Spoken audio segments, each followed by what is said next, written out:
Assalamualaikum warahmatullahi wabarakatuh. Alhamdulillah alladzi bi ni'matihi tatimmus shalihat.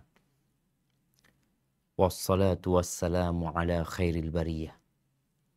Sayyidina wa maulana Muhammadin wa ala alihi wa ashabihi ajma'in, amma ba'd.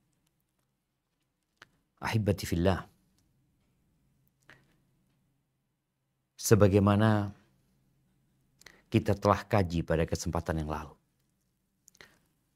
berkaitan dengan perlawanan berdarah ya, setelah hijrahnya Rasul Sallallahu Alaihi Wasallam, di mana Allah Azza wa Jalla memberikan izin. Kalimat ini perlu digarisbawahi bahwa Rasulullah Sallallahu Alaihi Wasallam benar-benar mendapatkan wahyu dari Allah Azza wa Jalla. Beliau tidak menyampaikan kecuali yang diwahyukan kepada beliau. Bicara peperangan Nabi SAW, kita akan mendapati dua istilah yang sering berulang. Yang mungkin di bahasa Indonesianya dia masih ada ya, kalau kita lihat ada ucapan sariyah yang diterjemahkan ekspedisi ya, atau pasukan yang. Jadi ada dua, ada yang namanya sariyah, ada yang namanya ghazwah. Sariyah itu pengiriman pasukan tanpa dihadiri oleh Rasul SAW. Adapun ghazwah, peperangan yang dihadiri oleh Nabi alaihi salatu wassalam. Kalau bicara berapa jumlahnya, sebagian ulama ahli sejarah menyebutkan bahwa jumlah peperangan dan sariyah itu mencapai 100. Ini ucapan Mughlatay ya, salah satu ulama yang juga berkecimpung dalam sejarah, menyebutkan jumlahnya 100. Kemudian bagaimana pembagiannya? Ada yang mengatakan jumlah peperangan yang dihadiri Nabi SAW itu 25, ada yang mengatakan 27, ada yang mengatakan 29, ada yang mengatakan 28 ya. Sisanya adalah pasukan-pasukan yang diutus oleh Rasul SAW. Taib, kita akan mengkaji sekarang bagaimana perang Badar itu terjadi. Dimulai dengan apa gitu. Sebagian kita atau kebanyakan kita taunya perang Badar Al-Kubra. Apakah sebelum itu Nabi SAW tidak berperang melawan orang-orang musyrikin atau tidak mengutus pasukan untuk itu? Ternyata beliau telah mengutus pasukan. Dan tujuan dari peperangan itu sekali lagi bukan untuk memaksa orang masuk Islam.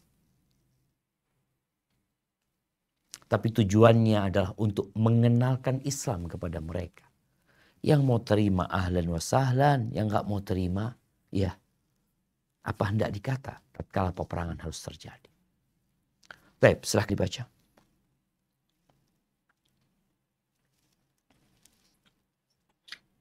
Bismillah, lanjutan perlawanan berdarah dari kitab Rohiqul Maktum, Sirah Nabawiyah, Sejarah Hidup Nabi Muhammad Sallallahu Alaihi Wasallam, karya Syekh Safiyur Rahman Al-Mubarakfuri. Satuan-satuan pasukan sebelum perang Badar. Barakallahu fikum ya. Ini yang mungkin perlu diperbaiki terjemahannya ya. Al-Ghazawat was-Saraya. Jadi peperangan dan ekspedisi atau dan pasukan yang dikirim sebelum Badar. Kalau bicara peperangan ghazwah dihadiri Nabi, kalau sariyah mungkin terjemahkan ekspedisi, pengiriman pasukan, Nabi nggak hadir. Jadi kalau terjemahannya satuan pasukan sebelum perang Badar, mungkin akan difahami ini nggak dihadiri oleh Rasul SAW. Padahal ada yang dihadiri dan ada yang tidak dihadiri oleh Nabi SAW. Baik, silakan lanjutkan.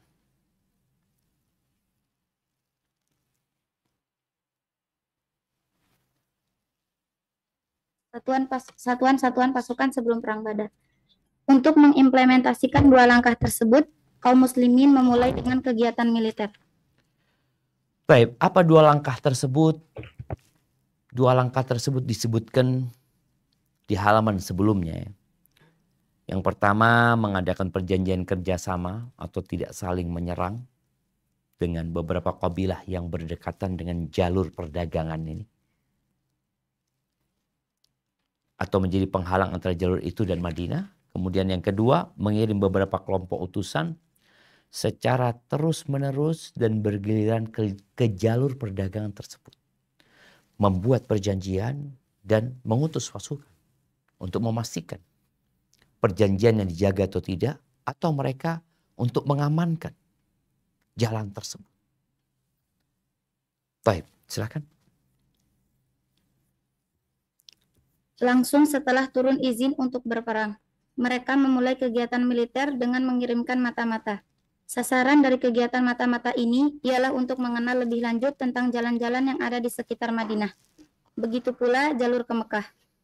Mengadakan perjanjian dengan kabilah-kabilah yang berdekatan dengan jalur itu memperlihatkan kepada orang-orang musyrik Yathrib, Yahudi dan suku-suku Badui di sekitarnya bahwa kaum muslimin adalah orang-orang yang kuat, bahwa mereka bisa melepaskan diri dari kelemahan pada masa-masa sebelumnya, serta memperingatkan pihak Quraisy sebagai akibat dari kebrutalan mereka. Barakallahu fikum. Ya, di sini Nabi alaihissalam tadi mengirim pasukan-pasukan kecil ya, yang menjaga. Kalau dikatakan mata-mata, sebenarnya enggak. Mata-mata itu biasanya sembunyi-sembunyi ya. Jadi di bahasa Arabnya disebutkan ad-dawriyat al-istitlaiyah. Jadi mereka yang dikirim secara rutin memang untuk memonitor kondisi yang ada. Kalau mata-mata dia sembunyi-sembunyi nggak akan kelihatan kekuatannya. Karena biasanya mereka melebur. Enggak, ini menunjukkan seperti show force ya, menunjukkan kekuatan. Demi untuk apa?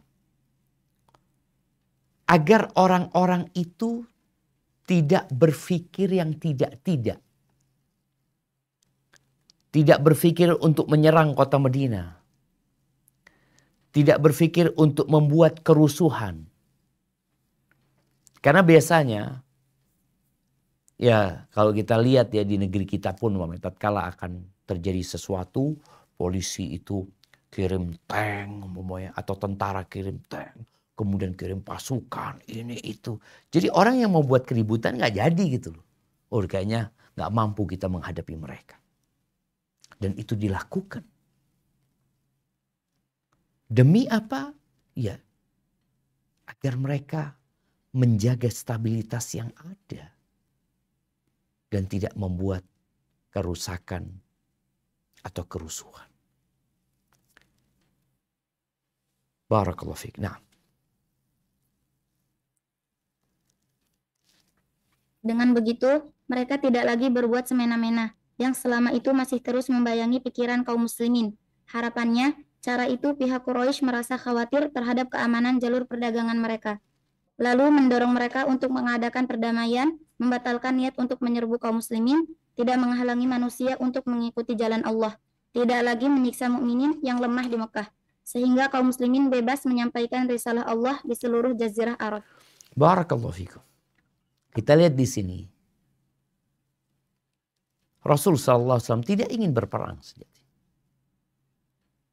Dengan menunjukkan kekuatan itu harapannya orang-orang Quraisy jadi takut. Kemudian mereka membuat perjanjian. Harapannya seperti itu. Dan kalau kita lihat ya, perjanjian itu antara kaum muslimin di kota Madinah dengan orang-orang musyrikin Quraisy itu baru terjadi tahun ke-6. Genjatan senjata. Harapannya terjadi genjatan senjata. Udah gak usah ganggu gitu. Jangan diganggu umat Islam. Jangan dihalangi umat Islam. Jangan dihalangi dakwah Islam. Udah. Masing-masing. dakwah tetap berjalan. Engkau mau terima ahlan, nggak mau terima nggak apa-apa. Harapannya seperti itu. Tapi ternyata kaum Quraisy tambah jadi gitu.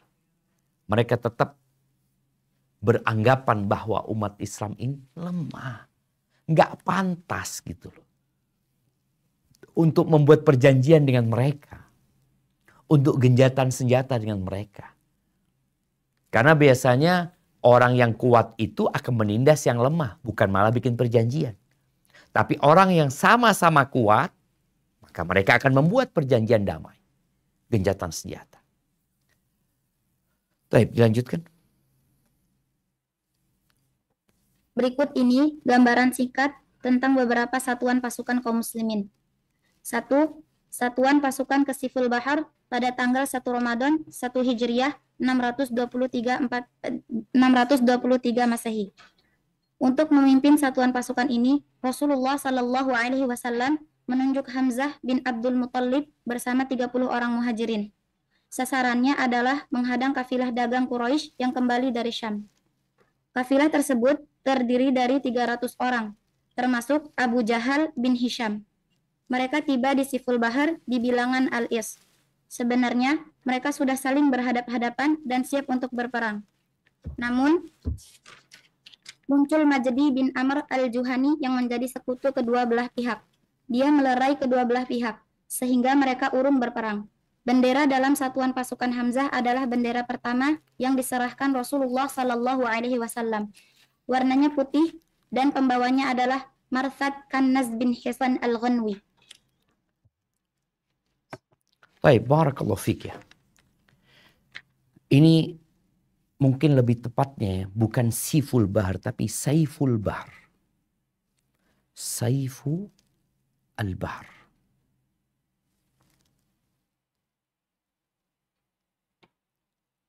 Nah. Baik. Kalau kita lihat seperti yang tadi disebutkan.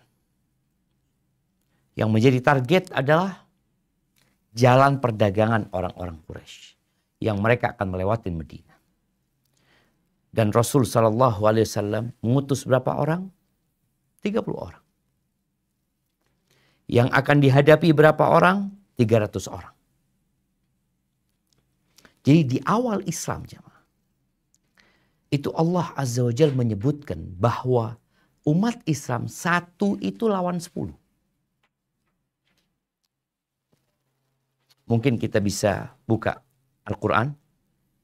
Coba dibuka Qurannya.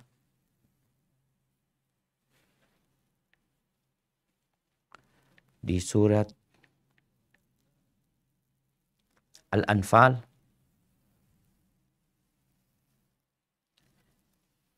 Ayat 65-66. Surat Al-Anfal. Ayat 65-66. Supaya kita dapat memahami kenapa Nabi SAW kok ngutus jumlah pasukan yang sedikit. 30 melawan 300. Dan mereka siap berperang. Artinya 30 melawan 300 ini siap mereka.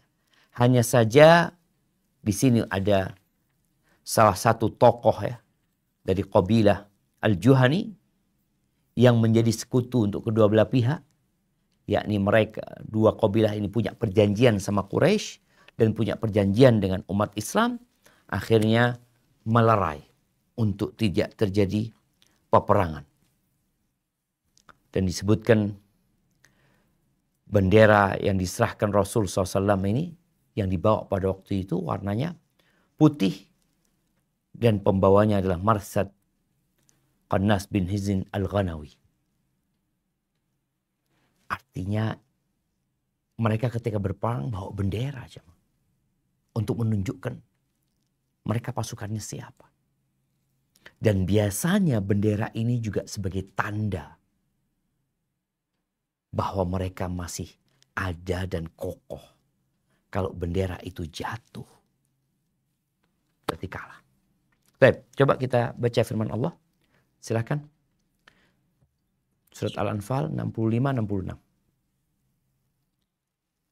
يا أيها النبي حرض المؤمنين على القتال إن يكن منكم 20 صابرون يغلبوا 200 وإن يكن منكم 100 يغلبوا 1000 من الذين كفروا بأنهم قوم لا يفقهون الآن خفف الله عنكم وعلم أن فيكم ضعفا فإن يكن منكم 100 صابرة يغلبوا 200 وإن يكن منكم 1000 يغلبوا 2000 بإذن الله Wallahu ma'as sabirin. Wahai Nabi Muhammad, kabarkanlah semangat para mukmin untuk berperang. Jika ada 20 orang yang sabar di antara kamu, niscaya mereka dapat mengalahkan 200 orang musuh. Dan jika ada 100 orang yang sabar di antara kamu, niscaya mereka dapat mengalahkan 1000 orang kafir. Karena orang-orang kafir itu adalah kaum yang tidak mengerti. Sekarang Allah telah meringankan kamu karena Dia mengetahui bahwa ada kelemahan padamu. Maka jika di antara kamu ada 100 orang yang sabar, niscaya mereka dapat mengalahkan 200 orang musuh. Dan jika di antara kamu ada 1000 orang yang sabar, niscaya mereka dapat mengalahkan 2000 orang dengan seizin Allah. Allah beserta orang-orang yang sabar. Barakallahu fiik. Kita lihat ya, di awal Islam itu 1 lawan 10. Jadi kalau 1 orang melawan 10 itu nggak boleh lari. Kalau jumlah musuhnya 10 dia sendirian itu nggak boleh lari. Dia harus hadapi. 20 melawan 200. Maka ketika Nabi alaihissalam kirim pasukan 30 lawan 3000, lawan 300, nggak boleh lari. Tapi itu di awal-awal. Kemudian Allah memberikan keringanan. Karena tahu dengan kondisi umat Islam. Tapi bukan 1 lawan 1. Tetap 1 lawan 2. Jadi 1 muslim itu berhadapan dengan 2 orang. 1000 lawannya 2000. Jadi nggak ada berpikir, oh nggak seimbang, lawannya 2 kali lipat, lebih banyak dari kita. Tetap. Karena Allah bersama orang-orang yang sabar. Imannya yang dikuatkan. Muslim itu nggak pengecut jadinya. Barakallahu fiik. Baik, kita lihat tadi awal pasukan yang dikirim oleh Nabi alaihissalam hampir terjadi peperangan, tapi tidak terjadi. Baik, yang kedua. 2. Satuan pasukan ke Rabi' pada 1 Syawal 1 Hijriah. Rasulullah Shallallahu Alaihi Wasallam mengirim Ubaidah bin Al-Harith bin Abdul Muttalib bersama 60 muhajirin hingga berpapasan dengan Abu Sufyan yang membawa 200 orang di lembah Rabi'. Sebenarnya kedua belah pihak sudah saling melepaskan anak panah, namun tidak sampai meletus peperangan. Dalam pengiriman satuan pasukan kali ini ada 2 pasukan Quraisy yang bergabung ke barisan kaum muslimin, yaitu Al-Miqdad bin Amr al-Bahrani dan Utbah bin Ghazwan al-Mazini. Keduanya pun masuk Islam. Dia pergi bersama orang-orang kafir sekadar sebagai jalan agar dia bisa bergabung dengan kaum muslimin. Bendera Ubaidah juga berwarna putih. Pembawanya adalah Mistah bin Utsatsah bin Al-Muttalib bin Abdul Manaf. Barakallahu fikum. Ini Sariyatul Rabi'. Rabi' itu sekarang menjadi miqat ya. Juhfah dulu, miqat. Rabi' itu jadi miqat, jalan menuju ke Mekah. Dari kota Madinah, itu akan melewati Rabi'. Jadi kalau ngelihat di Google Map, insya Allah dapat tuh Rabi'. Itu kapan kejadiannya? Di bulan Syawal. Pada tahun pertama hijrahnya Nabi SAW. Siapa yang dikirim? Yang dikirim Ubaidah ibn al-Harith ibn al-Muttalib. Yang pertama dikirim siapa? Hamzah bin Abdul Muttalib. Ini Ubaidah bin, kalau tadi Hamzah bin Abdul Muttalib, ini Ubaidah bin Harith bin Al-Muttalib. Naam. Ini ada hubungan keluarga sama Nabi alaihi salatu wassalam. Tunggu sebentar jamaah. Iya, bin Abdul Muttalib. Ini yang di bahasa Arabnya salah ya, kurang ya. Harith ibn Abdul Muttalib ini saudaranya Hamzah. Beda ibu mungkin ya. Karena paman-paman Nabi itu banyak yang hidup ketika Nabi diutus sebagai Rasulullah Sallallahu Alaihi Wasallam. Itu ada 4, 2 Muslim, 2 kafir.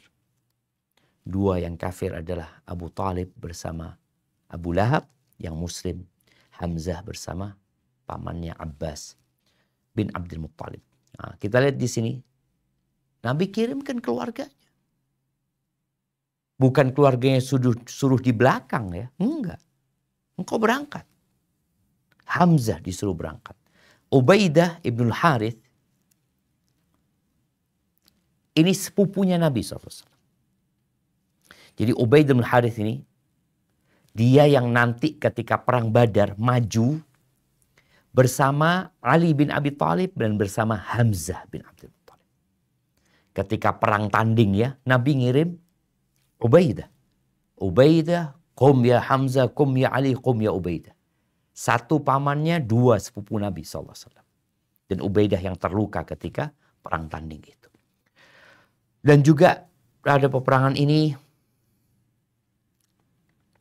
atau pada peristiwa ini tidak terjadi peperangan. Walaupun sudah sempat mereka saling melemparkan panah. Kemudian wallahu a'lam, peperangan itu tidak terjadi. Tapi umat Islam berhasil mengambil 2 saudara mereka. Siapa? Miqdad bin Amr al-Bahrani bersama Utbah bin Ghazwan al-Mazini. 2 orang ini Muslim. Dan mereka memang ingin bergabung dengan umat Islam. Kesempatan itu dimanfaatkan. Dan kalau kita lihat juga siapa pemimpin kafilah dagang orang-orang musyrikin. Ketika peristiwa Saiful Bahar, pemimpinnya Abu Jahal. Ketika Syariah Rabiq ini pemimpinnya Abu Sufyan. Ketika perang Badar, 2 orang ini yang menjadi pemimpin kafilah itu adalah Abu Sufyan yang akhirnya berhasil menyelamatkan kafilahnya. Yang membawa pasukan itu Abu Jahal. Supaya kita tahu tokoh-tokoh yang ada di Mekah yang akhirnya ya Allah mematikan sebagian mereka ketika perang Badar nanti. Baik, benderanya sama berwarna putih. Dan tidak disebutkan ada tulisannya di sini, enggak, itu bendera aja. Baik, lanjutkan yang ketiga. 3. Satuan pasukan ke Al-Khurrar dekat Juhfah pada Zulqa'dah 1 Hijriah yang bertepatan dengan Mei 623 Masehi. Rasulullah Shallallahu Alaihi Wasallam mengutus Sa'id bin Abu Waqqas bersama 20 orang untuk menghadang kafilah dagang Quraisy. Beliau berpesan kepada Sa'id agar tidak sampai berjalan melewati Al-Khurrar. Mereka pun pergi dengan berjalan kaki. Jika siang hari mereka bersembunyi dan perjalanan dilakukan malam hari. Hingga mereka tiba di Al-Khurrar pada hari kelima pagi hari. Namun, kafilah dagang sudah melewati Al-Khurrar sehari sebelumnya. Bendera Sa'id juga berwarna putih dan pembawanya adalah Al-Miqdad bin Amr. Barakallahu fikum ya. Kita lihat di sini. Sariyatul Khurrar, dekat Juhfa, dekat sama Robir sebenarnya. Jadi Juhfa ini nama miqatnya Juhfa buat ahlu Syam. Kemudian nama sekarang dikenalnya Robiq karena memang jalur perdagangan orang-orang Quraisy. Siapa yang dikirim di sini? Sa'ad bin Abi Waqqas.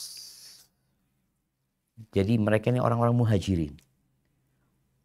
Dan Sa'ad bin Abi Waqqas ini dia itu termasuk dari pamannya Nabi SAW dari pihak ibunya. Radhiyallahu ta'ala. Berapa orang yang diutus? Kita lihat. Kalau yang pertama bersama Hamzah 30 orang. Yang bersama Ubaidah itu 60 orang. Yang bersama Sa'ad di sini 20 orang. Dan sama menghadang kafilah dagang orang-orang Quraisy.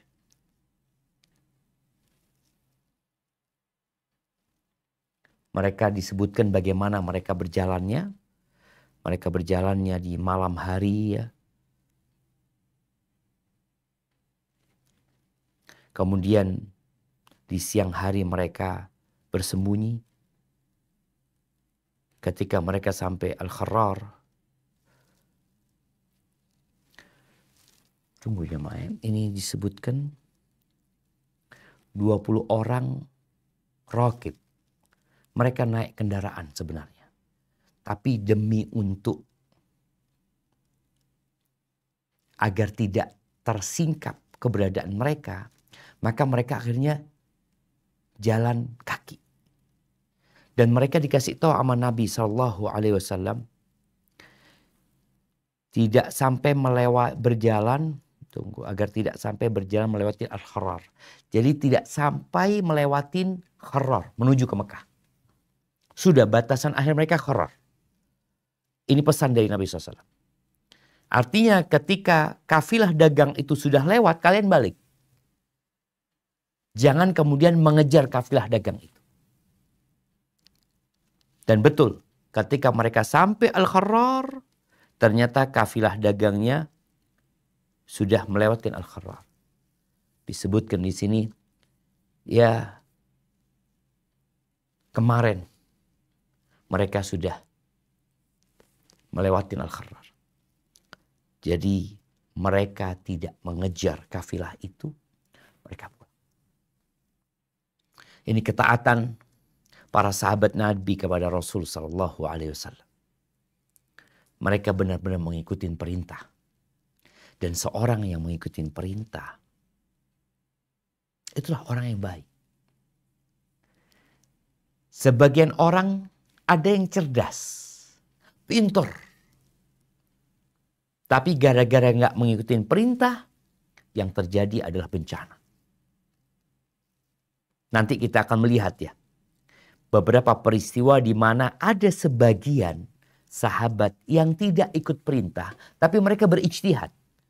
Mereka menggunakan kecerdasan mereka, mereka kemudian berpikir menimbang-nimbang, akhirnya bencana yang terjadi. Di sini saat enggak, Nabi SAW berpesan, jangan melewatin Al-Kharrar. Artinya sampai Kharrar enggak ketemu sama kafilah, pulang. Dan di sini disebut, benderanya juga berwarna putih yang dibawa oleh Nabi SAW. Baik. Dilanjutkan. 4. Perang Abwa atau Waddan. Pada Safar 2 Hijriyah yang bertepatan dengan Agustus 623 Masehi, Rasulullah Shallallahu Alaihi Wasallam pergi sendiri memimpin pasukan.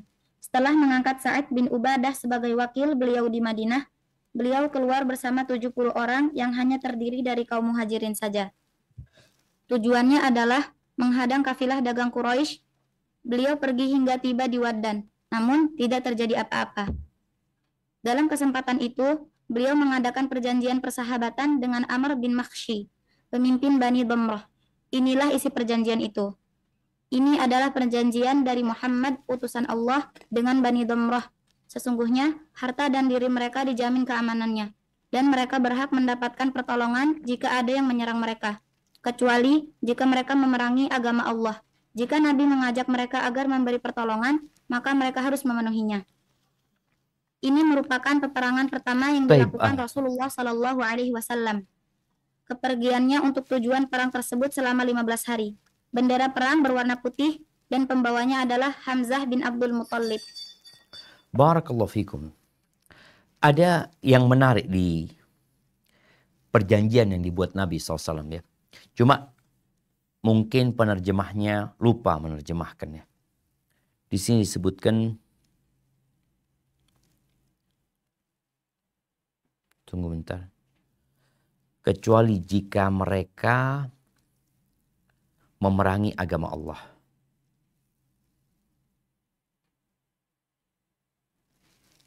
Jika Nabi mengajak mereka agar memberi pertolongan, maka mereka harus memenuhinya.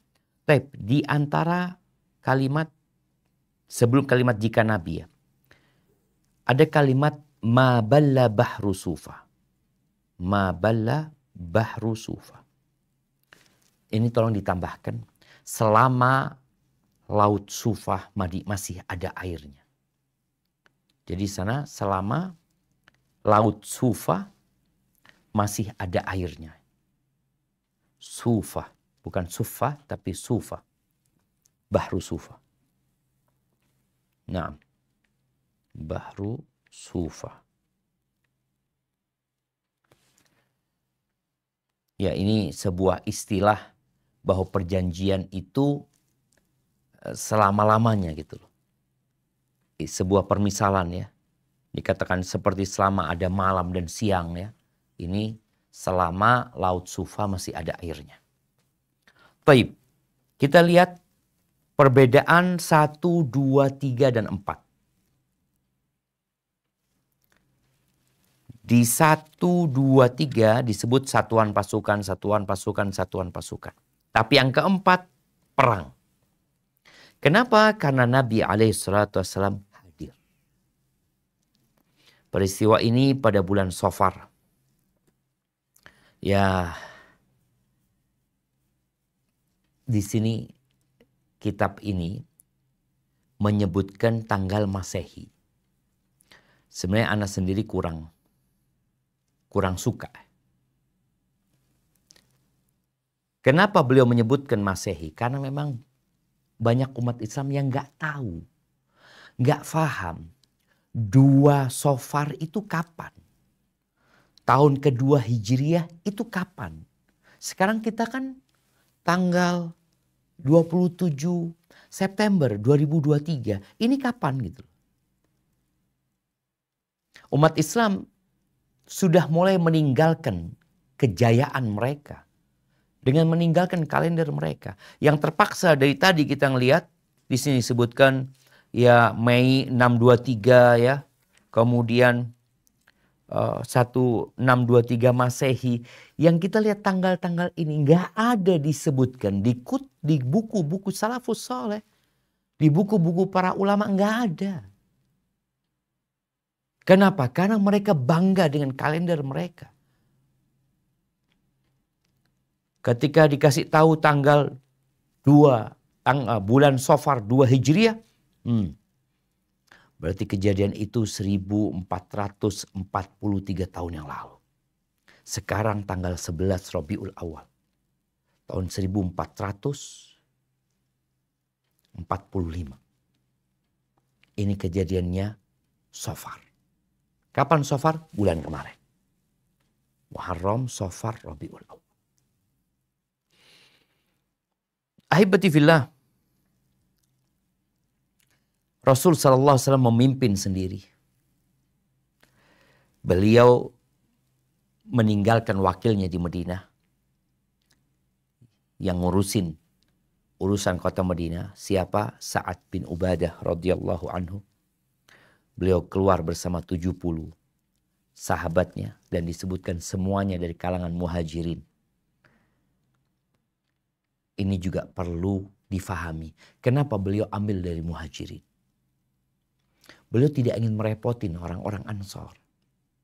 Orang-orang Ansor sudah menerima beliau di kota Madinah. Itu sudah cukup. Oleh karena itu nanti ketika perang Badar, Nabi itu sikapnya agak berbeda. Maksudnya agak berbeda. Karena orang-orang Ansor yang lebih banyak di pasukan itu, maka beliau mengajak mereka musyawarah, gimana menurut kalian gitu loh. Kita menghadapi apa enggak? Ketika orang-orang muhajirin dan yang dihadapi adalah orang-orang Quraisy, maka mereka siap semuanya. Maka disebutkan yang ikut cuma orang-orang muhajirin. Dan beliau tidak menemui peperangan ketika itu. Tapi beliau berhasil mengadakan perjanjian ya. Seorang muslim itu selalu berusaha untuk menjadikan perjalanan dia itu bermanfaat. Beliau memang akhirnya tidak menghadapi kafilah, tapi alhamdulillah pulang membuat perjanjian. Sekali lagi perjanjian-perjanjian yang dibuat ini menunjukkan kekuatan umat Islam. Bahwa mereka akan saling tolong menolong. Dan perang Abwa, Ghazwatul Abba atau Waddan ini menjadi perang pertama yang dihadiri oleh Nabi SAW. Kalau sebelumnya beliau kirim pasukan, di perang Abwa dan Waddan beliau memimpin pasukan itu sendiri. Beliau jadi panglima perang. Walaupun jumlahnya hanya 70 sahabat pada waktu itu. Lihat nanti jamaah ya. Perang Tabuk jumlah sahabat sudah 30.000. Ini kita lihat 20, 30, 60, 70. Baik, dilanjutkan. 5. Perang Buat. Pada Rabiul Awal 2 Hijriyah yang bertepatan dengan September 623 Masehi, Rasulullah Shallallahu Alaihi Wasallam pergi bersama 200 sahabat untuk menghadang kafilah dagang Quraisy yang dipimpin oleh Umayyah bin Khalaf beserta 100 orang Quraisy. Mereka membawa 2.500 unta yang membawa barang dagangan. Beliau tiba di Buat dari arah Rodwa, namun kali ini tidak terjadi apa-apa. Beliau mengangkat Sa'ad bin Mu'ad sebagai wakil di Madinah. Sementara itu, bendera perang berwarna putih dan pembawanya adalah Sa'ad bin Abu Waqqas. Kita lihat ya. Ini Ghazwa Buat, perang. Artinya Nabi SAW hadir. Berapa jumlah kafilah Quraisy? 2.500 ekor onta. Yang hanya didampingi oleh 100 orang. Ini harta yang banyak sekali. Tapi ternyata ya berpapas, artinya mereka tidak berjumpa. Karena kafilah orang-orang Quraisy sudah lewat ya. Siapa pemimpin kafilah dagang Quraisy ini? Umayyah bin Khalaf. Umayyah bin Khalaf mantan majikannya Bilal bin Rabah. Rasulullah SAW berangkat bersama 200 sahabat. Tapi ya tidak terjadi apa-apa. Akhirnya mereka pulang ke kota Madinah. Kalau di sebelumnya beliau masih bisa membuat perjanjian dan boleh jadi kabilah-kabilah yang sudah ada di sana, yang di daerah situ mereka sudah membuat perjanjian dengan Rasul Sallallahu Alaihi Wasallam. Dan bendera Nabi Alaihi Wasallam di sini dibawa oleh Sa'ad bin Abi Waqqas. Dan siapa yang menjadi pemimpin pengganti Nabi di kota Madinah? Kalau sebelumnya Sa'ad bin Ubadah, yang ini Sa'ad bin Mu'ad. Ingat Sa'ad bin Mu'ad, seorang sahabat Nabi yang ketika meninggal dunia arsy Allah bergetar. Dia punya banyak cerita Sa'ad bin Mu'ad ini radhiyallahu taala anhu. Baik, yang keenam. 6. Perang Safwan. Pada Rabiul Awal 2 Hijriyah yang 623 Masehi, Qurs bin Jabir al-Fihri bersama beberapa orang musyrik menyerbu kandang hewan gembalaan di Madinah dan berhasil merampok domba-dombanya. Maka Rasulullah Shallallahu Alaihi Wasallam bersama 70 sahabat hendak mengejar dan mengusirnya. Akhirnya beliau tiba di sebuah lembah yang disebut Safwan dari arah Badar. Tetapi beliau tidak berhasil memergoki Qurs dan rekan-rekannya.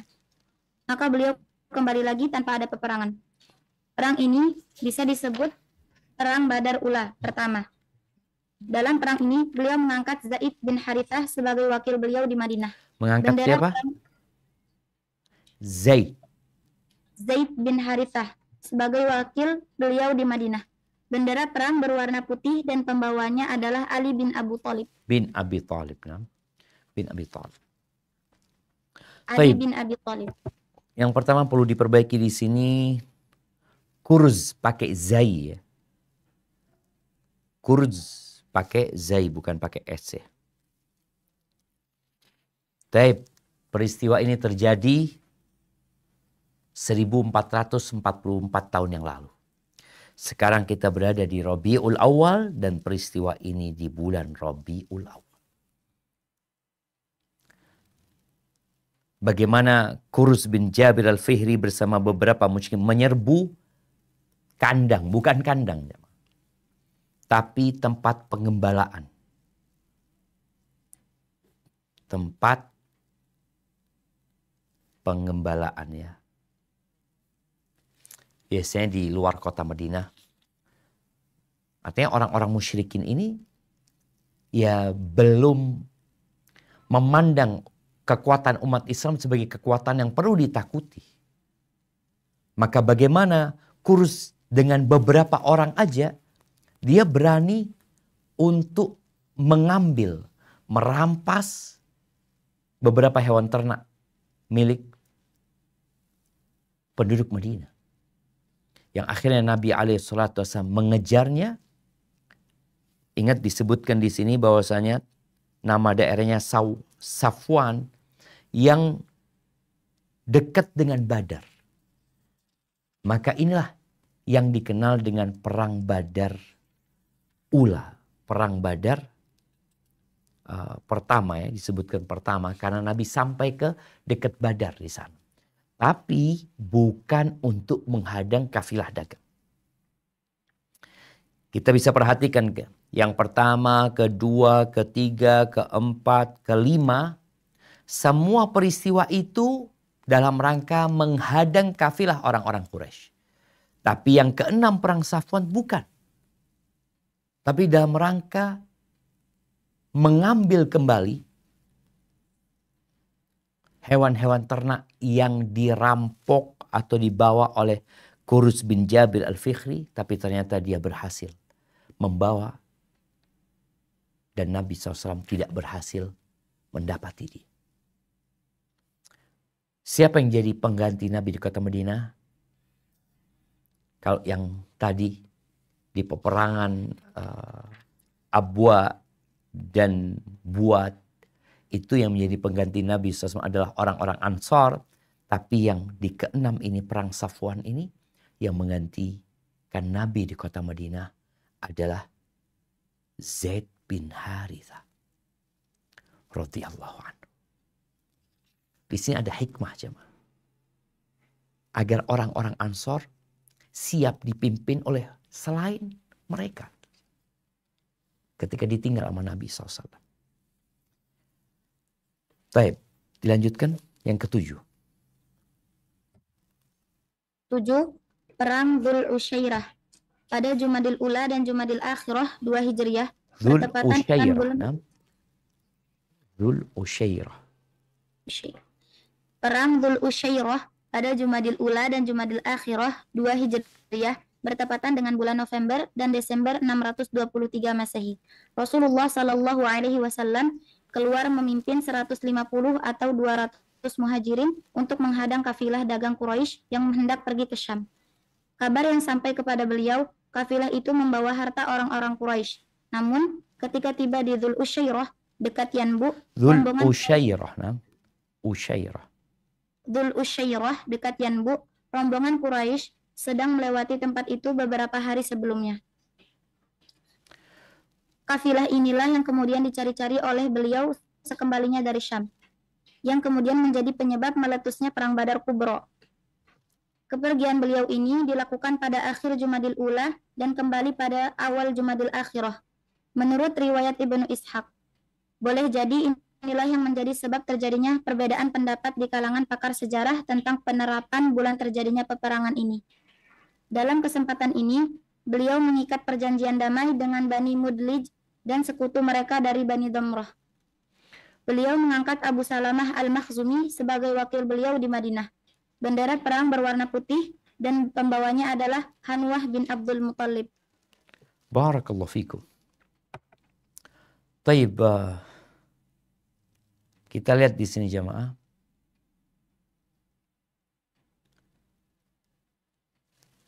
Tunggu bentar. Ini diganti jamaah. Pembawa benderanya siapa di sini? Coba dibaca. Hanwah bin Abdul Muttalib. Iya, ini salah cetak ya. Hamzah. Hamzah bin Abdul Muttalib. Taib, perang Dzul Usyairah ini perang yang dimana Nabi SAW menghadang kafilah milik kaum Quraisy yang sedang berangkat dari kota Mekah ke Syam. Disebutkan di sini bahwasanya kafilah itu adalah kafilah yang dipimpin oleh Abu Sufyan radhiyallahu anhu, yang nanti Abu Sufyan akan masuk Islam ya. Rasulullah sallallahu alaihi wasallam beliau pergi bersama 150 sampai 200 dari orang-orang muhajirin. Ingat, mereka adalah orang-orang muhajirin.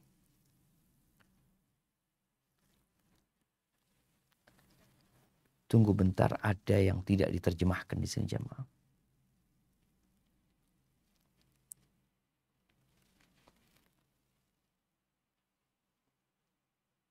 Ditambahkan di sini.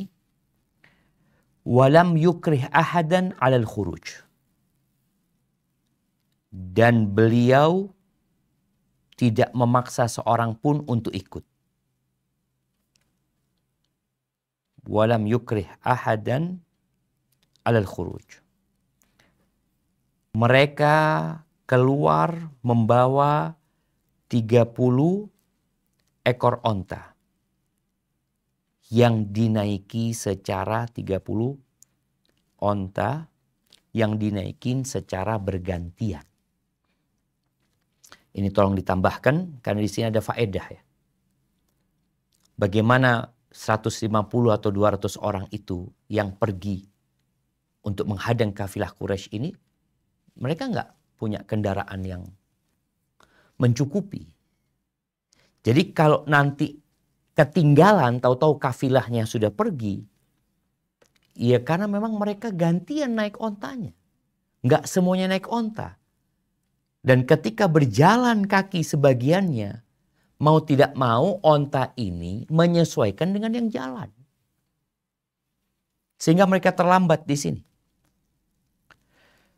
Di sini disebutkan bahwasanya kafilah dagang itu udah lewat fatatu bi ayyam, udah beberapa hari gitu. Ini menunjukkan lambatnya perjalanan pasukan Rasul sallallahu alaihi wasallam karena memang ya mereka tidak memiliki sarana yang cukup untuk melakukan perjalanan itu. Kemudian ini yang nanti ditunggu. Ini perjalanan mereka disebutkan di sini di akhir bulan Jumadal Ula. Dan Nabi SAW balik di awal Jumadal Akhirah. Jumadal Ula, Jumadal Akhirah, Rajab, Sya'ban, Ramadan. Artinya kafilah ini baru balik dari Syam di bulan Ramadan. Yang nanti akan terjadi perang Badar saat itu. Jadi orang-orang Quraisy melakukan perjalanan ya boleh jadi 3 bulan mereka mungkin berangkat ke Syam ya. Atau berdagang di Syam. Baru mereka balik ke kota Mekah. Kemudian kita lihat di sini Nabi SAW juga sempat membuat perjanjian bersama Bani Mujlij dan sekutu-sekutunya dari Bani Dhamrah ya. Kemudian yang jadi pengganti Nabi SAW di kota Madinah ini dari Muhajirin. 2 dari Ansar, 2 dari Muhajirin. Siapa? Di sini sebutkan Abu Salamah radhiyallahu ta'ala anhu. Naam. Abu Salamah Al-Makhzumi radhiyallahu ta'ala anhu, dan benderanya berwarna putih yang dibawa oleh Hamzah bin Abdul Muttalib. Baik. Yang ke-8. 8. Pengiriman satuan pasukan ke Nakhlah. Pada Rajab 2 Hijriah bertepatan dengan Januari 624 Masehi, Rasulullah Shallallahu Alaihi Wasallam mengirim Abdullah bin Jahsy al-Asadi ke Nakhlah bersama 12 muhajirin. Setiap 2 orang menaiki seekor unta. Dalam kesempatan ini Rasulullah Shallallahu Alaihi Wasallam menulis surat yang tertutup dan melarang Abdullah bin Jahsy membuka dan membacanya, kecuali setelah perjalanan 2 hari. Maka Abdullah berangkat dan setelah 2 hari perjalanan dia membuka surat itu dan membacanya. Ternyata bunyi surat itu adalah, jika engkau sudah membaca surat ini, maka pergilah menuju Nakhlah di antara Mekah dan Taif. Selidiki rombongan dagang Quraisy, lalu sampaikan kabar tentang mereka kepada kami. Abdullah bin Jahsy berkata, aku mendengar dan aku pun taat. Lalu dia memberitahukan isi surat beliau itu kepada rekan-rekannya. Dia tidak memaksa mereka untuk ikut. Dia berkata, siapa yang menginginkan mati syahid karena mengemban misi ini, maka hendaklah dia bangkit. Dan siapa yang takut mati, maka hendaklah dia pulang. Aku tetap akan berangkat ke sana. Maka mereka pun berangkat. Hanya saja, di tengah perjalanan, unta yang dinaiki Sa'id bin Abu Waqqas dan Utbah bin Ghazwan lepas, sehingga keduanya tidak bisa bergabung karena harus mencari unta tersebut. Abdullah bin Jahsy terus berjalan hingga tiba di Nakhlah. Di sana dia memergoki rombongan dagang Quraisy yang membawa kismis, kulit, dan berbagai macam barang dagangan. Dalam rombongan itu terdapat Amr bin Al-Hadrami, Utsman dan Naufal, 2 anak Abdullah bin Al-Mughirah, dan Al-Hakam bin Kisan, budak Bani Al-Mughirah. Kaum muslimin bermusyawarah, apa sikap yang harus diambil untuk menghadapi rombongan dagang Quraisy itu. Mereka berkata, kita saat ini berada pada hari terakhir dari bulan Rajab, yaitu bulan haram. Jika kita memerangi mereka, berarti haram. Jika kita biarkan mereka, malam ini pula mereka sudah masuk tanah suci. Akhirnya, mereka menarik kesimpulan secara bulat untuk menghadapi rombongan Quraisy itu. Hingga salah seorang di antara orang-orang Quraisy itu, yaitu Amr bin Al-Hadrami, terkena hunjaman anak panah dan tewas. Utsman dan Al-Hakam ditawan, sedangkan Naufal bisa melepaskan diri. Seluruh barang dan 2 orang tawanan dibawa ke Madinah. Mereka juga menyisihkan 1/5 bagian dari harta rampasan. Dan ini merupakan yang pertama kali terjadi dalam Islam. Korban yang terbunuh juga merupakan korban yang pertama dalam Islam. Dan 2 tawanan ini merupakan tawanan yang pertama dalam Islam. Barakallahu fikum. Jamaah, kita lihat ya bagaimana strategi Nabi alaihi salatu wassalam di pengiriman pasukan ke Nakhlah ini. Beliau alaihi salatu wassalam mengirim Abdullah bin Jahsy al-Asadi. Abdullah bin Jahsy al-Asadi ini nanti jadi iparnya Nabi alaihi salatu wassalam. Nabi menikah dengan saudarinya Abdullah, yaitu Zainab bintu Jahsy radhiyallahu ta'ala anha. Dan Abdullah bin Jahsy nanti ini akan terbunuh ketika perang Uhud. Jadi jamaah yang berangkat ke Uhud melihat ada 2 makam yang nampak, disebutkan bahwa itu adalah makamnya Hamzah dan Abdullah bin Jahsy. Nabi alaihi salatu wassalam mengutus dengan 12 orang. Setiap 2 orang menaiki seekor onta. Jadi ontanya ada 6. Lebih cepat mereka karena cuma 2. Tapi kalau tadi yang perang Dzul Usyairah, jumlah pasukannya 150 sampai 200, ontanya hanya berapa tadi kita sebutkan? Nah, ontanya hanya 30. Maka akhirnya lambat. Sedangkan ini enggak. Ontanya 6, pasukannya 12. Jadi mereka cepat gantian jalan, capek, langsung ganti lagi ya. Seperti itu. Nabi SAW berpesan kepada pasukan ini. Apa pesan Nabi SAW? Jika engkau sudah membaca surat ini, maka pergilah ke Nakhlah. Nah, bentar.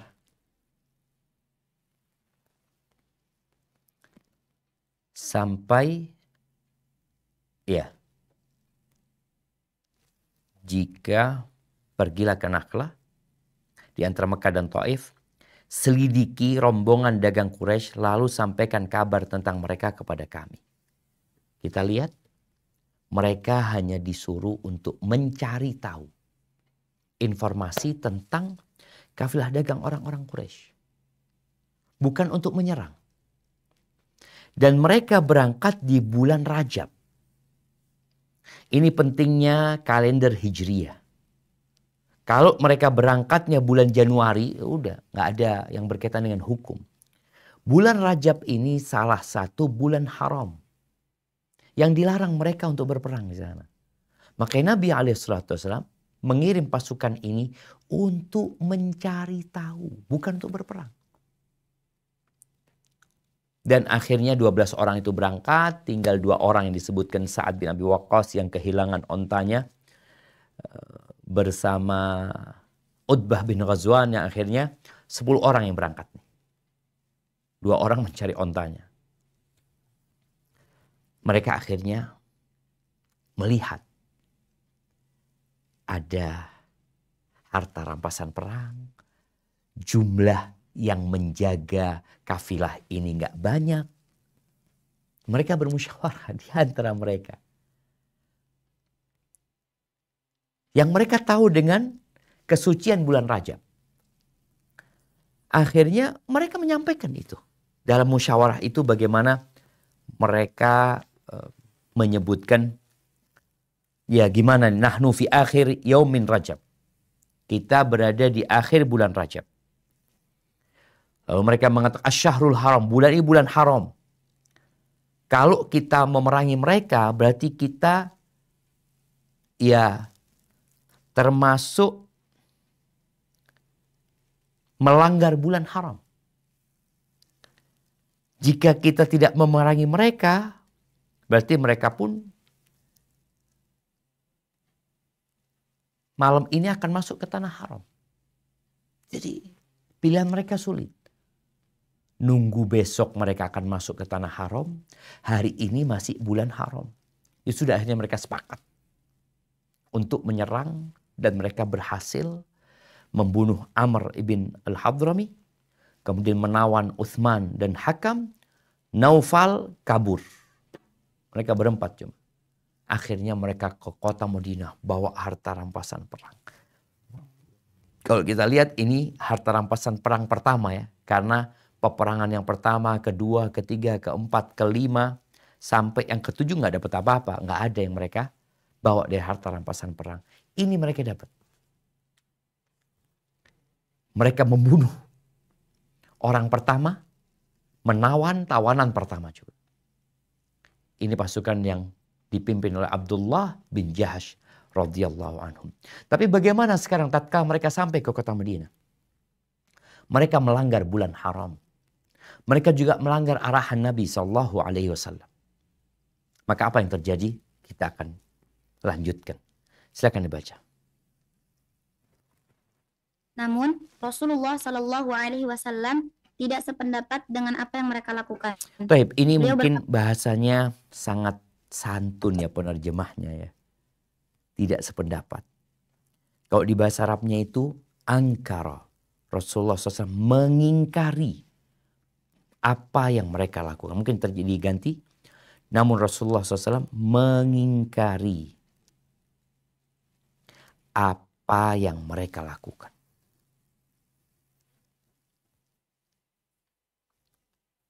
Nah, lanjutkan. Namun Rasulullah SAW Nah, mengingkari. Beliau bersabda, aku tidak memerintahkan kalian untuk berperang pada bulan haram. Beliau tidak mau menerima barang dagangan dan 2 tawanan itu. Barakallahu fikum. Iya. Rasulullah SAW memang tidak menyuruh mereka perang. Beliau menegaskan itu. Mereka hanya untuk mencari tahu. Ini agar mereka tetap mengetahui bahwa bulan haram adalah bulan haram. Bukan beliau melanggar bulan haram dengan mengirim pasukan di bulan haram. Mereka hanya untuk mengawasi dan mencari tahu. Maka Nabi SAW disebutkan di sini, wa waqafat tasarruf, bukan beliau tidak mau menerima, beliau tidak mau mengapa-apakan dagangan dan 2 tawanan itu. Beliau bersikap diam. Baik, dilanjutkan. Dengan kejadian ini, orang-orang musyrik merasa mendapat angin untuk menuduh kaum muslimin sebagai orang-orang yang menghalalkan apa yang diharamkan Allah. Sehingga muncul komentar yang simpang siur. Kemudian turun ayat yang menuntaskan komentar yang simpang siur tersebut, yang isinya bahwa orang-orang musyrik jauh lebih besar dosanya daripada apa yang dilakukan orang-orang muslim. Lanjutkan. Mereka bertanya kepadamu tentang berperang pada bulan haram. Katakanlah, berperang dalam bulan itu adalah dosa besar. Tetapi menghalangi manusia dari jalan Allah, kafir kepada Allah, menghalangi masuk al-masjid al-haram, dan mengusir penduduknya dari sekitarnya, lebih besar dosanya di sisi Allah. Dan berbuat fitnah lebih besar dosanya daripada membunuh. Mereka tidak henti-hentinya memerangi kamu, sampai mereka dapat mengembalikan kamu dari agamamu kepada kekafiran. Seandainya mereka sanggup. Barang siapa yang murtad di antara kamu dari agamanya, lalu dia mati dalam kekafiran, maka mereka itulah yang sia-sia amalannya di dunia dan di akhirat. Dan mereka itulah penghuni neraka. Mereka kekal di dalamnya. Quran Surah Al-Baqarah ayat 217. Taib, jamaah, di sini ada terjemahan tentang fitnah disebutkan di sini. Dan berbuat fitnah itu lebih besar daripada pembunuhan, ya. Yang dimaksud dengan fitnah di sini adalah kesyirikan. Ditegaskan, dan kesyirikan itu lebih besar dosanya daripada membunuh. Jadi orang-orang musyrikin menyebarkan fitnah ini, ya mereka menyebarkan berita bagaimana umat Islam ini katanya mereka mengikuti arahan dari Allah Azza wa Jalla. Kenapa mereka melakukan itu, ya? Akhirnya turun pembelaan dari Allah Azza wa Jalla buat umat Islam. Tetap yang namanya berperang di bulan haram disebutkan itu dosa besar. Tapi kalian harus sadar yang kalian lakukan itu lebih besar daripada sekedar berperang di bulan haram. Apa yang dilakukan orang-orang musyrikin? Allah sebutkan di sini. Apa yang mereka lakukan? Yang pertama yang mereka lakukan adalah menghalangi orang dari jalan Allah. Mereka kafir. Mereka menghalangi orang dari Masjidil Haram. Mereka mengusir. Dan fitnah, yakni kesyirikan, itu lebih besar daripada pembunuhan. Baik, dilanjutkan. Wahyu ini desas-desus yang disebarluaskan oleh orang-orang musyrik untuk memancing kesangsian terhadap sepak terjang para pejuang muslim tidak ada artinya apa-apa. Sebab segala kesucian dan kehormatan telah dilanggar orang-orang musyrik untuk memerangi Islam dan menekan para pemeluknya. Bukankah sebelum itu orang-orang muslim menetap di tanah suci, namun harta mereka dirampas dan nabi mereka hendak dibunuh. Lalu apa salahnya jika secara tiba-tiba kesucian itu dikembalikan seperti sedia kala? Tidak sanksi lagi bahwa desas-desus yang sengaja disebarkan orang-orang musyrik itu timbul dari niat jahat mereka. Barakallahu fikum. Inilah jamaah. Mereka sekarang seakan-akan mengagungkan bulan haram, ya, mengagungkan tanah haram.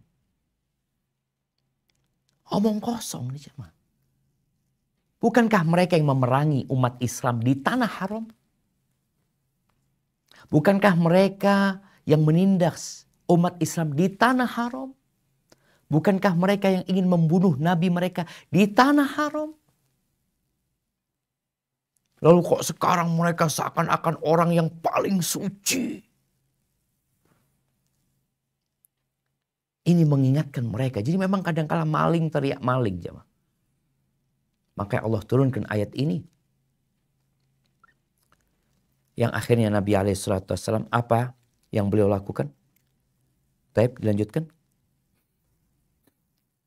Setelah itu Rasulullah Shallallahu Alaihi Wasallam melepaskan 2 tawanan itu dan membayarkan tebusan dari korban yang terbunuh kepada keluarganya. Barakallahu fikum. Ini yang terjadi. Nabi SAW melepaskan 2 tawanan itu dan membayar diah untuk yang terbunuh. Yang dibunuh orang kafir. Tapi karena di bulan haram, maka Nabi SAW membayarkan diahnya. Selesai urusannya. Barakallahu fikum. Baik. Ini berkaitan dengan satuan pasukan dan peperangan yang dilakukan Nabi SAW sebelum perang Badar. Kita lihat ya, akhir perang ini adalah di akhir bulan Rajab. Berarti akan masuk bulan Sya'ban. Dari Sya'ban ke Ramadan, itulah nanti persiapan untuk perang Badar. Mungkin kita cukupkan di sini. Insya Allah kita lanjutkan pada pertemuan yang akan datang. Semoga kita bisa mengambil pelajaran yang banyak dari peperangan-peperangan yang terjadi sebelum perang Badar ini. Dan bagaimana sikap umat Islam ya tatkala harus berhadapan dengan musuh-musuh mereka. Baik, kita masuk ke sesi tanya jawab. Anda kembalikan ke moderator. Barakallahu fiikum. Fadhal ya. Jazakumullah khairan ya Ustadz. Untuk pertanyaan awal Ustadz, Assalamualaikum warahmatullahi wabarakatuh. Waalaikumsalam warahmatullahi wabarakatuh. Nah, tafadhal. Ustadz, penghadangan-penghadangan yang dilakukan sehingga berhasil dibuatnya perjanjian ya Ustadz ya. Tapi kenapa barang dagangan bawaan mereka tidak diambil Ustadz? Padahal kan boleh dikatakan kita berhasil menghadangnya Ustadz. Yang mana? Kenapa Ustadz? Yang perang terakhir ini? Ustadz. Yang perang Abwa Wadan Ustadz. Oh, perang Abwa. Abwa, ya. Yang perang Abwa ini, nah,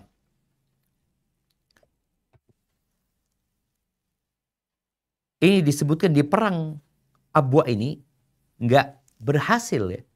Artinya tidak terjadi apa-apa. Mereka tujuannya menghadang kafilah Quraisy dan sampai sana nggak ketemu dengan kafilah tersebut karena kafilah itu udah pergi gitu ya. Tapi berhasil buat perjanjian ya Ustaz? Ini bukan dengan Quraisy ya. Bukan dengan Quraisy. Maka disebutkan di sini itu dengan qabilah yang tinggal di sana. Yang memang Nabi SAW bukan hendak memerangi mereka. Nabi hendak menghadang kafilah Quraisy. Tapi ternyata karena memang gak ketemu sama mereka, akhirnya Rasul SAW membuat perjanjian dengan qabilah yang rumahnya atau yang tempat tinggalnya di daerah situ. Ini sebagaimana yang sudah kita bahas di awal bahwa setelah turunnya ayat diperbolehkannya berperang, yang dilakukan oleh Nabi SAW adalah membuat perjanjian dengan qabilah-qabilah yang ada di sekitar Madinah. Yang kedua, beliau mengirim pasukan untuk mengawasi jalannya atau jalan yang dilalui oleh orang-orang kafir Quraisy. Jadi nggak ada harta rampasan perang memang, karena tidak terjadi peperangan pada saat perang Abwa atau Waddan itu. Hadza wallahu a'lam bissawab. Nah. Nah, Ustaz, jazakumullah khairan Ustaz. Ada yang mau bertanya langsung. Tafadhali. Nah. Assalamualaikum Ustaz. Waalaikumsalam warahmatullahi wabarakatuh. Tafadhali. Nah. Itu kan peperangan yang sebelumnya itu disebutnya itu perang ya Ustaz, tapi tidak terjadi perang. Nah, setelah kalau nggak salah perang Badar itu juga Rasulullah tidak niat perang kan Ustaz, hanya ingin menghalangi pasukannya Abu Sofyan, tapi ternyata jadi perang.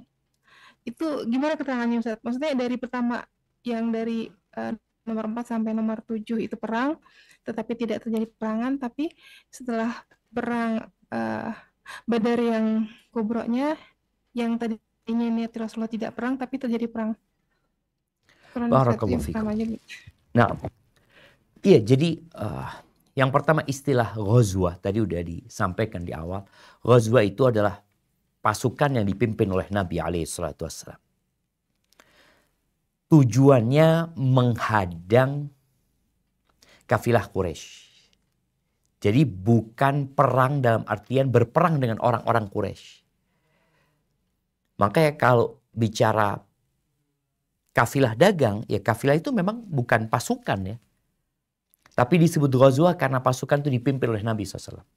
Makanya para sahabat ketika perang Badar nanti, mereka berharap yang dihadapi mereka, وَتَوَدُّونَ أَنَّ غَيْرَ ذَاتِ الشَّوْكَةِ تَكُونُ لَكُمْ. Kalian yang diinginkan sahabat itu waktu itu ya berjumpa dengan kafilah gitu. Bukan dengan pasukan Quraisy. Namun yang terjadi kafilah itu berhasil lolos, pasukan Quraisy datang.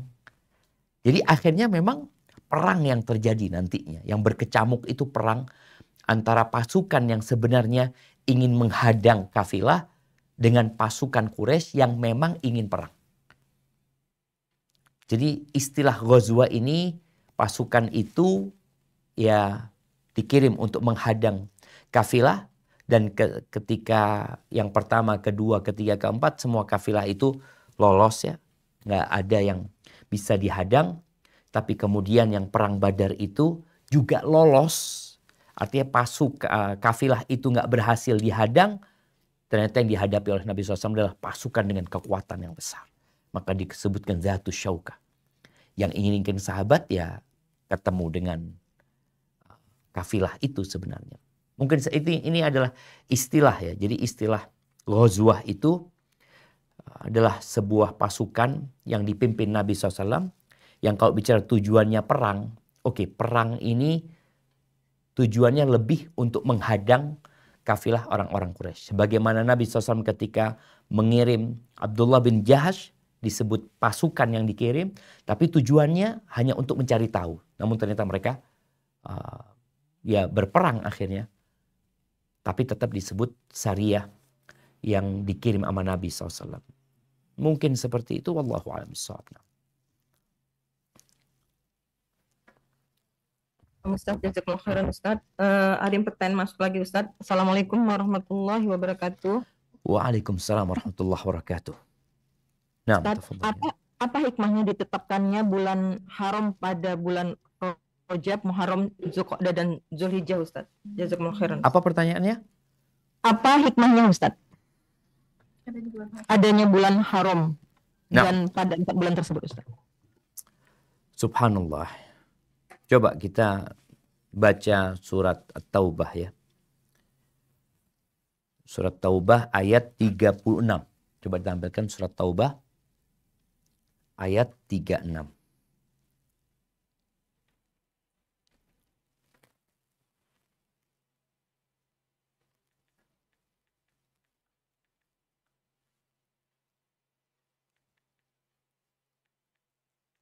Nah, fadhal. A'udzu billahi minasy syaithanir rajim. Inna iddatasy syuhuri 'indallahi 12 syahran fi kitabillahi yawma khalaqas samawati wal arda minha arba'atun hurum. Dzalika ad-dinul qayyim fala tadhlimu fihinna anfusakum wa qatilul musyrikina kaffatan kama yuqatilunakum kaffah wa'lamu annallaha ma'al muttaqin.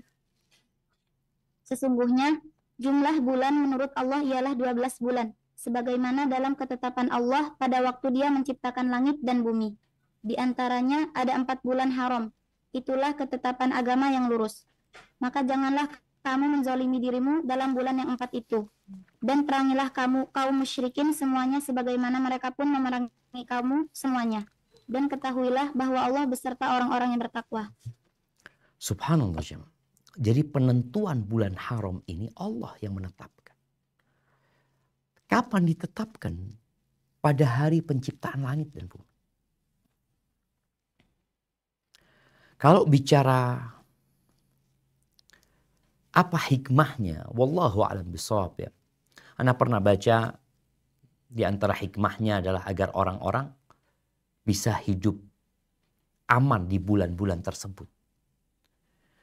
Kemudian kalau kita lihat yang namanya bulan Dzulqa'dah, Dzulhijjah, Muharram. Ini di bulan Dzulhijjah mereka mengadakan ibadah haji. Yang kita tahu awal tempat ibadah yang diletakkan adalah Ka'bah. Kondisi masa itu tentunya penuh dengan perampokan ya, artinya kafilah itu kalau berangkat ke Mekah mereka khawatir mereka nanti nggak pulang lagi karena mereka dirampok ini itu. Tapi subhanallah karena itu di bulan haram ketika mereka berangkat bulan Dzulqa'dah, jadi mereka aman, nggak diganggu mereka.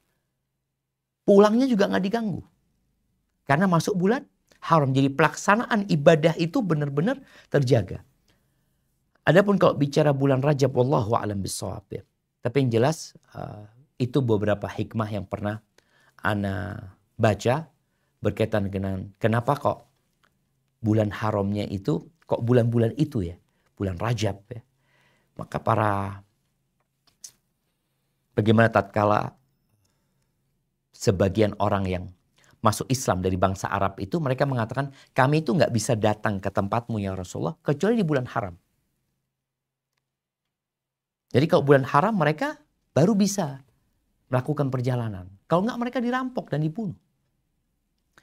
Tapi yang jelas penentuannya Allah yang menentukan dan itu bukan pada saat Nabi diutus alaihissalatu wassalam penentuan bulan haram ini. Tapi penentuannya sejak penciptaan langit dan bumi dan itu sudah termaktub di Lauhul Mahfuz. Hadza wallahu a'lam bishawab. Nah. Jazakallahu khairan Ustadz. Pertanyaan berikutnya ya Ustadz ya. Assalamualaikum warahmatullahi wabarakatuh. Waalaikumsalam warahmatullahi wabarakatuh. Ustadz Hafizakallah, ketika kita melakukan kesalahan atau pelanggaran dalam syariat dan kita telah membayar denda atau kafaratnya, apakah selesai pertanggungjawabannya kelak di akhirat Ustadz? Jazakallahu khairan Ustadz. Masya Allah, barakallahu fikum. Ya, ahibati fillah. Ada dosa-dosa yang kita lakukan yang bisa ditebus di dunia. Salah satunya dengan bertaubat kepada Allah Azza wa Jalla. Atau bahkan dengan bala yang menimpa kita. Atau kalau tidak yang seperti disebutkan dengan kita membayar kafarat. Apakah dengan seperti itu selesai? Insya Allah selesai. Apabila mereka melaksanakannya dengan baik dan benar. Karena innamal a'malu binniyat ya. Wa innamal likulli imri'in ma nawa. Tapi ternyata ada dosa yang tidak bisa dihapuskan dengan musibah. Jadi Ibnu Qayyim rahimahullahu ta'ala ketika menyebutkan ada 3 sungai untuk pembersih manusia ya. Yang pertama boleh jadi dengan dia bertobat. Yang kedua dengan musibah-musibah yang menimpa dia nantinya. Yang ketiga kalau enggak ya dengan peristiwa yang ada di padang mahsyar nantinya ya. Atau dia akan dicelup ke api neraka kemudian dibersihkan untuk masuk surga Allah Azza wa Jalla ketika masih ada dosa yang melekat pada dirinya. Tapi ada dosa yang nggak bisa dibersihkan dengan musibah, dengan bala yang menimpa kita. Yaitu kezaliman. Durhaka kepada orang tua. Artinya tidak ada dosa yang lebih pantas untuk disegerakan azabnya di dunia. Plus yang ditangguhkan bagi dia nanti di neraka. Artinya di dunia dia itu sudah diazab. Orang yang zalim, orang yang durhaka sama orang tua, orang yang memutuskan rahim, itu akan dibalas di dunia. Tapi balasan ini tidak mengurangi hukuman buat dia di akhirat. Supaya kita paham bahwasanya ada dosa yang bisa dihapuskan, ada dosa enggak, engkau harus tobat syaratnya. Engkau harus tadi mengembalikan, minta maaf sama orang yang dizalimi.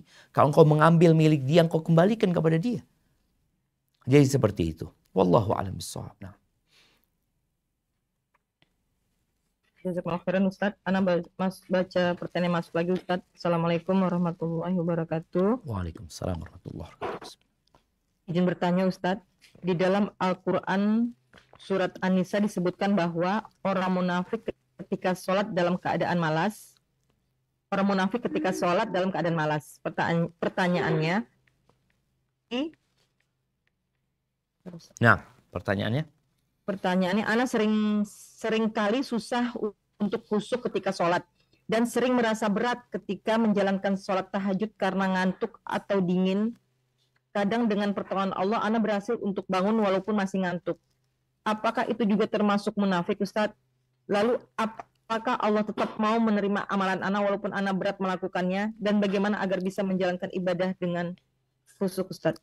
Mungkin Ustadz, jazakumullah khairan Ustadz. Nah, barakallahu fikum. Ya, kalau bicara malesnya orang munafik. Malesnya mereka karena mereka memang tidak berharap pahala. Nabi alaihissalatu wassalam menyebutkan tentang malesnya orang munafik ini berkaitan dengan sholat wajibnya. Jangan bicara sunnah. Salat wajib itu mereka malas. Bahkan Nabi alaihissalatu wassalam menyebutkan athqalus salati 'alal munafiqi salatul isya wa salatul fajar. Salat wajib. Salat isya dan salat fajar. Jadi kalau kita ketika melaksanakan kewajiban-kewajiban itu nggak malas, insya Allah kita selamat dari sifat munafik. Kalau bicara malas melaksanakan yang sunnah, salat malam tadi, ya nggak, itu tidak menjadi tanda ada sifat kemunafikan di dirimu. Tapi kalau melaksanakan sholat wajib engkau malas, ini bermasalah. Bahkan ada orang-orang yang sama sekali nggak sholat. Ya. Bagaimana Abdullah bin Mas'ud ketika menyebutkan, Man sarrahu an yalqallah ghadan mu'minan. Barang siapa yang ingin mati husnul khatimah, ingin besok berjumpa dengan Allah dalam kondisi iman, falyuhafid ala haula'i salawat haitsu yunada bihinna. Hendaklah dia menjaga salat 5 waktu itu di tempat dikumandangkannya adzan. Ini buat laki-laki tentunya. Lalu Abdullah bin Mas'ud menceritakan di masa Nabi SAW nggak ada yang meninggalkan berjamaah itu kecuali orang munafik. Yang kelihatan kemunafikan. Kalau tadi disebutkan mau pertanyaan adalah seorang wanita, maka bagaimana engkau melaksanakan sholat yang 5 waktu ini tanpa malas? Itu yang perlu diperhatikan. Dan kemudian bukan hanya malas Allah sebutkan sifat orang munafik ini. Allah sebutkan mereka malas, mereka ria. Jadi kedatangan mereka ke masjid sholat itu ria aja. Kemudian ditambah lagi wala yadhkurunallah illa qalil. Ketika sholat pun mereka tidak berzikir mengingat Allah kecuali sedikit aja. Jadi kemalasan ini karena mereka memang ya nggak beriman.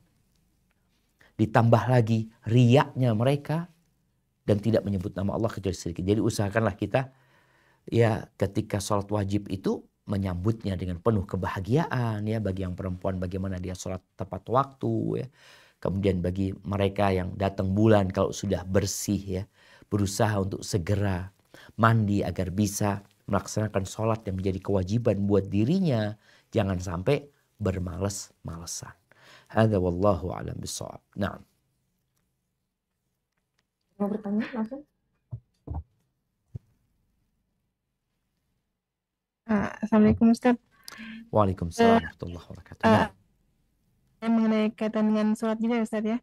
Ada seorang laki-laki yang memimpin keluarganya sebelum sholat wajib, artinya sebelum berangkat ke masjid dia memimpin sholat untuk keluarganya. Itu sholat sunnah atau sholat wajib ya Ustaz? Ya, kalau sholat pertama dia jadi sholat wajib ya. Kalau sholat pertama dia jadi sholat wajib. Ketika yang kedua itu jadinya sunnah buat dianya. Makanya ada orang sudah sholat di rumahnya, kemudian dia ke masjid ya. Sebagaimana Nabi SAW ketika melihat ada 2 orang sahabat yang gak sholat. Selesai Nabi sholat subuh SAW, beliau melihat ada 2 orang gak sholat nih di masjid ini. Di tempat beliau sholat bersama sahabatnya. Ditanya, awa muslimani antuma? Kalian muslim, kata dia. Iya ya Rasulullah, kata dia. Loh, kok gak sholat? Oh, tadi kami sudah sholat di tempat tinggalnya, kemudian mereka datang ke tempat Nabi SAW. Maka Nabi menyebutkan, kalau kalian sudah selesai sholat, kemudian kalian datang ke masjid melihat orang-orang sholat, maka kalian sholatlah bersama mereka. Itu jadi sunnah sholat mereka yang kedua. Hadza wallahu a'lam bishawab. Baik, kita menuju ke pertanyaan terakhir mungkin. Tafadhal. Ustaz. Ya. Assalamualaikum warahmatullahi wabarakatuh. Waalaikumsalam warahmatullahi wabarakatuh. Ustaz Hafizakallah, jika kita membaca Al-Quran beserta artinya tapi belum membekas di hati kita, apakah itu berarti ada yang salah di diri kita, Ustaz? Atau kitanya belum bisa mentadaburnya dengan benar, Ustaz? Mungkin jazakallahu khairan. Barakallahu fiik. Ya jemaah, ketika Allah Azza wa Jal menyebutkan tentang sifat orang-orang mukmin yang sejati, beliau mengatakan innamal mu'minuna alladzina idza dzukirallahu wajilat qulubuhum wa idza tuliyat alaihim ayatuhu zadatuhum imana. Orang-orang beriman yang sebenarnya itu adalah yang kalau disebutkan nama Allah mereka bergetar hatinya. Kalau dibacakan ayat-ayat Allah bertambah keimanan mereka. Ini orang mukmin yang sejati. Sebagian kita, ya kita mungkin termasuk dalamnya, kadang-kala baca Quran pun dengan artinya, dengan ininya, pikiran kita kemana-mana. Sehingga kita belum fokus dan konsentrasi. Yang menyebabkan tadi iman kita nggak bertambah kadang-kala. Tapi bukan berarti kau berhenti membaca, teruskan membaca. Boleh jadi kau baca 1 lembar, baru di lembar kedua, ada sesuatu yang membekas di hatimu ya, yang membuat takut kepada Allah Azza wa Jalla. Yang jelas Al-Quran ini memberikan hidayah dan petunjuk. Tatkala engkau merasa kok hambar ya, ada orang yang jadi berat baca Quran, maka perbanyak istighfar, perbanyak memohon ampun kepada Allah, bertobatlah. Karena yang menghalangi orang dari mendapatkan hidayah itu salah satunya adalah hati yang ketumpukan dosa. Jadi yang harus dilakukan membersihkan hati tersebut sehingga mudah untuk menerima nasihat-nasihat, pelajaran-pelajaran dari Al-Quran. Allah Azza wa Jalla mengatakan inna fi dzalika ladzikra liman kana lahu qalbun au alqas sam'a wa huwa syahid. Di situ ada pelajaran sebenarnya. Buat siapa? Buat yang punya hati. Kemudian dia mendengarkan dengan seksama. Dan dia fokus konsentrasi. Baru akan dapat mengambil pelajaran. Tapi kalau dia dengerinnya juga nggak fokus. Hadirnya dia juga ya hadir gaib. Hatinya dia sedang sibuk dengan hal-hal yang lainnya. Sehingga pelajaran itu nggak masuk. Seperti kita lah ketika kajian. Kajian disampaikan 1 jam. Kadang-kala hanya 20% yang kita bisa serap. Karena di sela-sela itu kita sibuk dengan sesuatu yang menyebabkan kita tidak dapat menyerap pelajaran-pelajaran yang ada. Begitu pula dengan Al-Quran Al-Azim. Maka bersihkan hati.